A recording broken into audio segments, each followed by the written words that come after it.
گلنخیز کا novel ٹائیں ٹائیں fish قسط number 4۔ ابا صحن میں بیٹھے کھلی کر رہے تھے۔ پولیس کو اندر آتے دیکھا تو چکر کھا کر نزدیکی موڑے کو پکڑ لیا۔ کیا بات ہے جی؟ ابا نے زیر لب کلمے کا ورد کرنا شروع کر دیا۔ تم ہو کمالے کے باپ؟ ایک سپاہی نے پوچھا۔ کمالے کا ناپ؟ کمالے کا ناپ تو درزی بتا سکتا ہے، مجھے کیا پتا؟ ابا ڈگمگائے۔ ابے ناپ نہیں پوچھا، باپ پوچھ رہے ہیں۔ باپ؟ تم اس کے باپ ہو؟ ابا مزید دبک گئے۔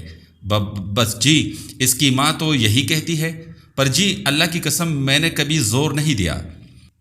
سپاہیوں کے لیے اتنا ہی کافی تھا۔ انہوں نے ڈولی ڈنڈا کرتے ہوئے ابا کو اٹھایا۔ ابا کو گدگدی ہوئی اور ان کے کہے نکل گئے۔ ابے چھوڑ، ہائے مر گیا، ابے نہیں، ابے نہ ہنسا، ابے مر جاؤں گا۔ لیکن سپاہیوں نے ان کی ایک نہ سنی اور لا کر تانے دار کے سامنے کھڑا کر دیا۔ ابا نے پوری کوشش کی کہ تن کر کھڑے ہو سکے، لیکن تانے دار کی آنکھوں سے آنکھیں ملتے ہی ان کا وعلیکم السلام نکل گیا۔ تانے دار نے گھور کر ابا کو دیکھا۔ تو تم ہو اس گروہ کے سرغنا؟ سغرا؟ کون سغرا جی؟ اللہ پاک کی قسم میں کسی سغرا کو نہیں جانتا، میں نے تو اسے تصویر بھی واپس کر دی تھی۔ ابا نے تانے دار اور اماں کے آگے ہاتھ جوڑے۔ یہ اونچا سنتا ہے کیا؟ تانے دار نے اماں سے پوچھا۔ اماں نے گھبرا کر اس بات پہ سر ہلا دیا۔ میں گاڑی کے اندر دو سپاہیوں کے درمیان چکن سینڈوچ بنا بیٹھا تھا۔ ابے پرس کہاں ہے؟ تانے دار پھر دھاڑا۔ چرس؟ نہیں جی، میں چرس نہیں پیتا، آپ کو غلط مخبری ہوئی ہے۔ ابا مزید کو گیا ہے۔ ابے چرس نہیں، پرس، مگر اللہ کی قسم جی میں تو پرس رکھتا ہی نہیں، میں تو سارے پیسے سلوکے میں رکھتا ہوں۔ سلوکا؟ اوئے وہ کیا ہوتا ہے؟ سر جی مجھے پتا ہے، ایک سپاہی جلدی سے بولا۔ سلوکا مردوں کی شمیز ہوتی ہے جی۔ تانے دار نے کچھ لمحے اس کی بات پر غور کیا، پھر ابا کے بغلوں میں ڈنڈا چھپوتے ہوئے بولے، کہاں ہے اوئے تیرا سلوکا؟ جناب میں نے اس وقت سلوکا ہی پہن رکھا ہے۔ ابا نے انکشاف کیا اور یہ سنتے ہی پولیس والے یکدم چوکنے ہو گئے۔ تھانے دار نے چھیتے کسی پھرتی سے ابا کے سلوکے کی جیب میں ہاتھ مارا۔ اندر سے کاغذوں کی کڑکڑاہٹ سن کر اس کی آنکھوں میں چمک ابھر آئی۔ اس نے تیزی سے ہاتھ باہر نکالا اور ارد گرد کھڑے محلے والوں کی دبی دبی ہنسی نکل گئی۔ اس کے ہاتھ میں بجلی اور پانی کے بل کڑکڑا رہے تھے۔ تانے دار نے فیصلہ کن لہجے میں کہا اور خود گاڑی کی اگلی سیٹ کی طرف بڑھ گیا۔ یہ کیسا اندھیرا ہے، بلا وجہ کیوں لیے جا رہے ہو ان کو؟ اماں نے دہائی دی۔ میں نے زندگی میں پہلی بار انہیں ابا کے حق کے لیے آواز اٹھاتے دیکھا۔ لیکن تانے دار نے ایک نہ سنی۔ محلے والے بڑے اشتیاق سے یہ ڈرامہ دیکھ رہے تھے۔ مجال ہے جو کسی نے آگے آ کر مجھے بچانے کی کوشش کی ہو۔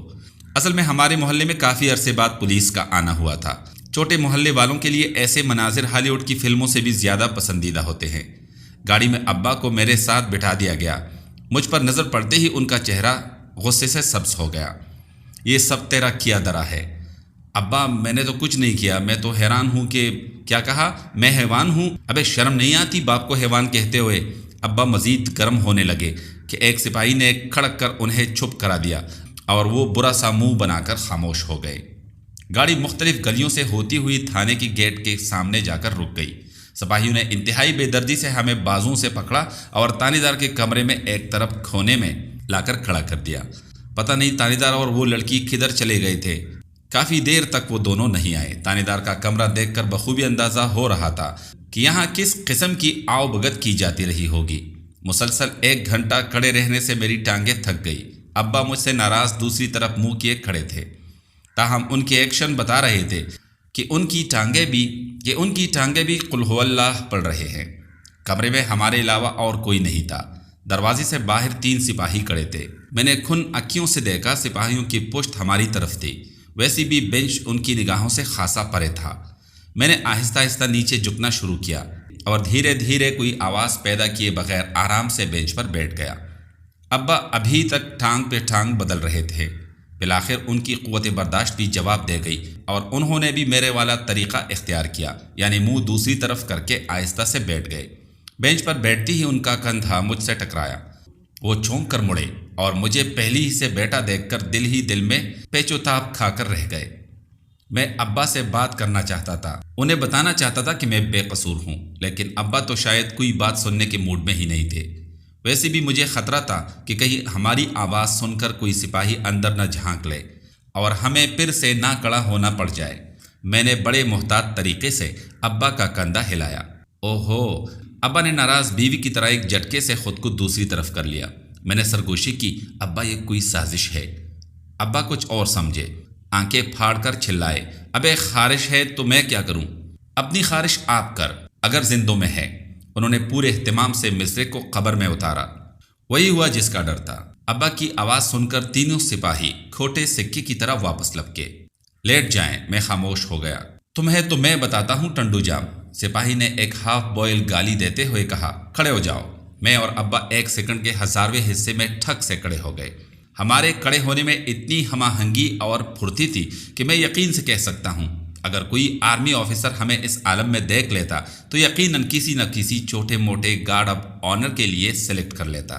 یکدم اٹھنے کی وجہ سے میری ٹانگوں میں ایک لہر سی اٹھی، لیکن کوئی تازہ ہوا نہ چلی، بلکہ یکدم 3 سیلوٹ ہوئے۔ میں گھبرا گیا، تانے دار آ گیا تھا، لڑکی بھی اس کے ساتھ ہی تھی۔ لڑکی کو دیکھتے ہی مجھے سارا درد بھول گیا۔ وہ تانے دار کے سامنے والی کرسی پر آ کر بیٹھ گئی۔ اوئے تم ادھر آؤ، تانے دار نے مجھے اشارہ کیا۔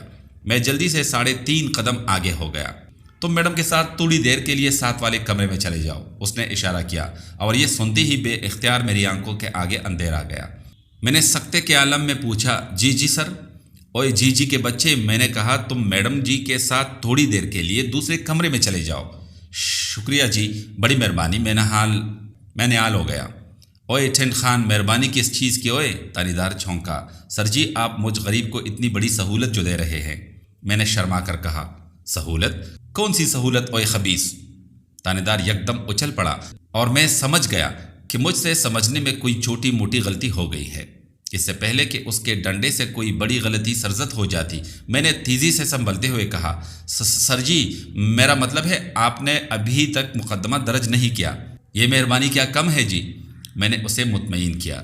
یکدم اس غبارے سے ہوا نکل گئی۔ وہ دوبارہ کرسی پر بیٹھ کر اپنے غلیظ دانتوں کی نمائش کرنے لگا۔